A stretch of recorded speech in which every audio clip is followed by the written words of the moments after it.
everybody, look what I'm talking about today. Some new makeup brushes that I picked up from Walmart.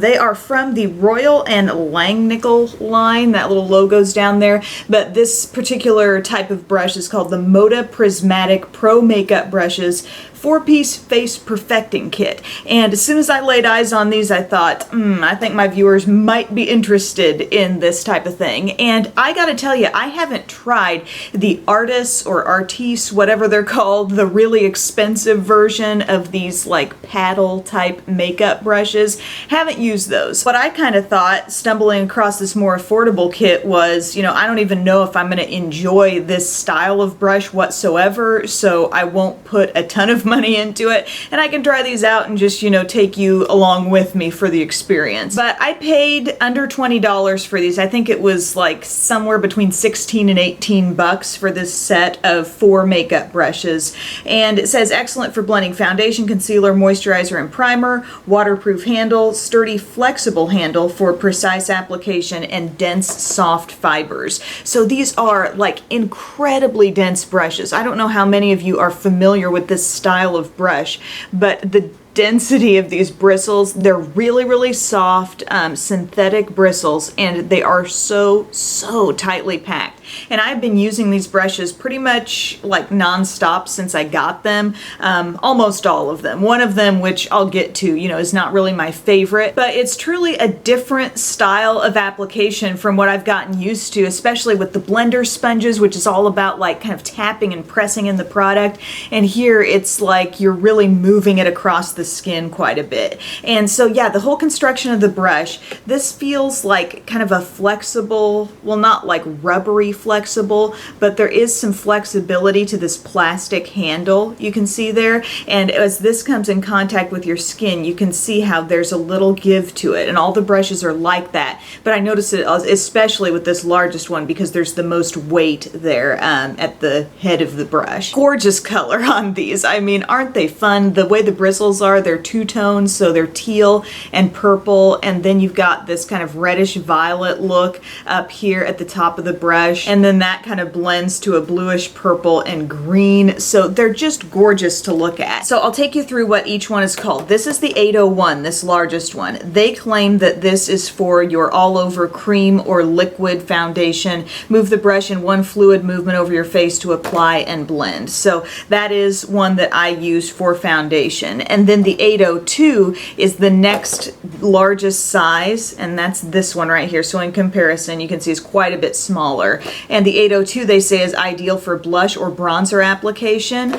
This one I actually used for cream contour. The next size down from that is your 803, and this says create a flawlessly blended contour under your cheekbones along your jawline. And you could certainly use this type of brush for that as well, but I use this one for concealer. So just to show you again on size, huge, quite a bit smaller yet. And then the littlest one is the 804, and they say this one is for precisely applying concealer, blending makeup under your eyes, or contouring your nose or small areas of the face. And I did find myself using this for concealer just in addition to the next smallest one. So I use this for those really hard to get to areas right on the inner part of my eye, around the nose. I've also seen people like in Instagram videos using a really small size brush similar to this to dot around, let's say, some contour or some cream highlight, and just dab it on and then blend it in with a larger brush. So as with any brush set, I think you've really got to look at it and think, how am I best going to use this? You don't necessarily have to go along with all the instructions on the box. But after a couple of weeks of use, I gotta say, quality wise, I don't see anything changing about these. I'm not seeing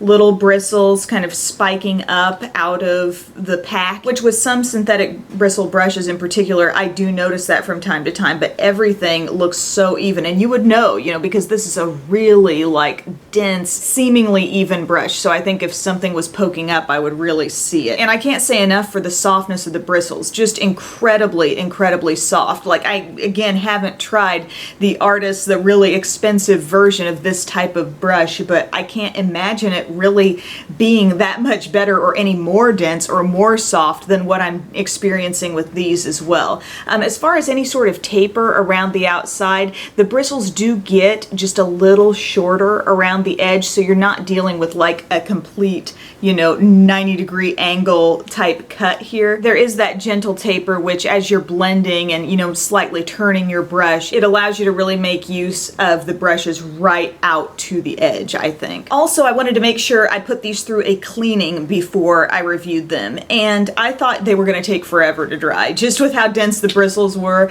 I expected that I'd be waiting like an extra long time for them to dry, but it didn't take any longer than any of my other brushes, really. I used some baby shampoo and I just really, scrubbed it in there and felt like I got the bristles fully clean. Even, the brushes that were applying long wearing types of foundations or concealers, I felt like I got them totally clean. And then the way I dried them, I just set them flat like this. Like I put them on a paper towel and set it like that, and I didn't feel like that affected the bristles whatsoever. There was no bending because, like I said, they're so dense, the bristles are so short. I didn't notice anything happening there, but by sitting them on top of a paper towel, a lot of moisture was kind of, I felt, sucked south out of these brushes by laying them that way. And so I washed them like one afternoon, and by the following morning they were totally dry.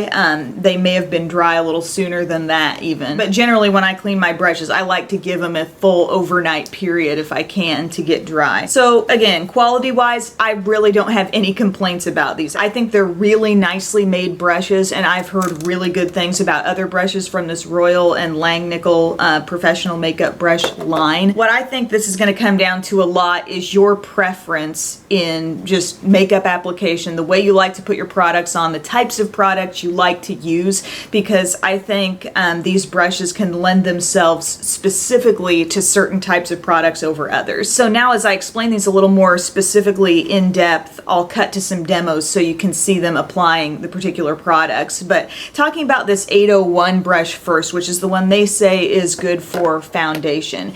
It's huge. This is massive. I feel like I put it over here on my cheek and it just felt so big. As I've used it more, it's a little bit less of a shock to my system, just the sheer size of this brush. But I think with how dense the bristles are, it applies a more liquid consistency foundation better than a thicker cream foundation or a mousse-like foundation or anything like that. Those types of foundations I truly still think benefit the most from a blender type sponge has been saturated with water that can almost thin that kind of foundation just a little bit and make it appear more natural on the skin. I've used this with some thicker foundations and I just did not really love the way it was blending it across the skin. And in some cases it came off a little bit streaky, even with this large of a brush. But in this video I used a little bit thinner, slightly more liquidy foundation, this Neutrogena Hydro Boost Hydrating Tint. Not only is this not a thick foundation, but I think anytime you're trying to build up coverage with a foundation, a more dense foundation brush can help you with that. I dotted this all over my skin and then I just blended it all around, and it does still just feel really big to me. Getting in under the eye area is not super easy, and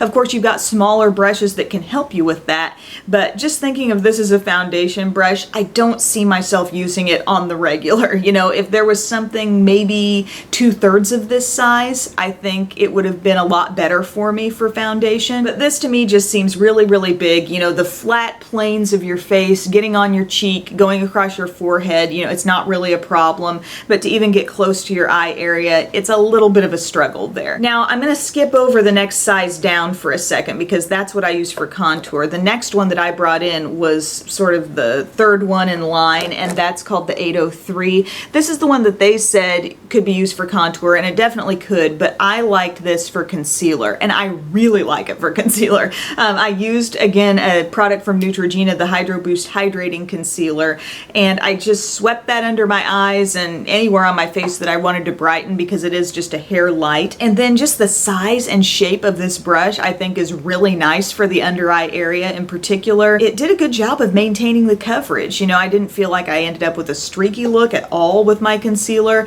I didn't think any of it looked too heavy. I've used this with a lot of different concealers that I have actually, whether they're more liquefied wide or thicker, and I felt like this brush could pretty much handle all of it. It's probably my favorite brush of the whole bunch and the one that I am most likely to continue using. It just did such a nice job, and my finished look didn't come off heavy. That was kind of my fear with these brushes, was that any product I put on my skin would look a lot heavier than I was getting accustomed to with using my sponges so much, which I think do a great job of really melting product in with your skin, and in some cases thinning down thicker product. But I was really pleasantly surprised with how this one tackled the concealer. And then the very smallest one, I brought that in for kind of finishing touches of concealer as well. I thought it did nicely, like I said, on my under eye, getting right in there into that area where product sometimes collects into creases. I feel like this actually got rid of some excess there. And then any other small area, it was a nice little brush for that. And then backing it up to the 802, which again is bigger than the brush that I used for concealer.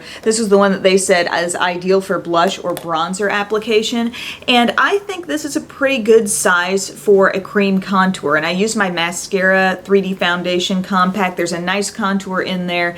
And I just applied that to my cheekbone area. I also used it around my hairline. And I both applied the product to my skin with this brush and I continued to blend it out. Thought it did a really nice job. This is kind of like my second most essential brush after the concealer one. I think the size of this brush is really perfect just for my face shape, I guess, and for the application of cream contour. It's so dense, you get a really, really effective blend with it. And the blending was pretty effortless, you know, I wasn't applying a lot of pressure to my skin. Some of that comes down to the type of product you're actually putting on. I mean, there are some really stiff, not so good quality cream contours out there, but I love that one from Mascara for its blendability, and a brush like this just makes it all the more easy to apply. So yeah, very, very pleased with that one as well. I think my two most essential from the kit, like I said, is the one called the 803 that I use for concealer and the 802 that I use for contour. This one, you know, the tiny one is nice to have, and I may try doing some applications, maybe applying or dotting on some product with this first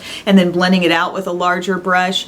The one that's probably my least favorite is the large one, and I think, again, it's some personal preference happening here. It's a nicely made brush. It's good quality, just as good quality as all the rest, but this just feels like a lot going across my skin. It's just not the one I'm going to realistically be reaching for all that often. But again, these are cruelty-free, 100% vegan, no animal products used in these, so synthetic bristles. The quality is good, the cleanup was good, the price is really fair, I think, for as well as these are made. 4 brushes coming in at under $20 I think is awesome. And I can tell you for sure I will be going back to this brand, this Royal and Langnickel or Moda Pro Makeup brush line. I know they had different kinds of brushes available there at Walmart, and I am definitely like tuned into this line now. I want to try more because I think they are really well made. One thing though, I did not see these brushes being sold individually, but still, as far as the set goes, for someone who's interested in this style of brush and just wanting to experiment, I think it's a great way to jump in. And I came out with, you know, overall 3 brushes that I really like, 2 that I think are especially great, so make your own decisions, but they are fantastic looking brushes, I gotta say. So overall, I'm pretty happy with my purchase, so I just wanted to share that with you today. Ever since I showed some pictures on Snapchat of these, I've had so many questions saying, have you tried them yet? Have you tried them? So I feel like I've definitely given them a good run with different kinds of products, and hopefully this helps you out as you make your decision whether or not to get them. Thank you guys so much for taking time to watch, and I will see you next time. Bye.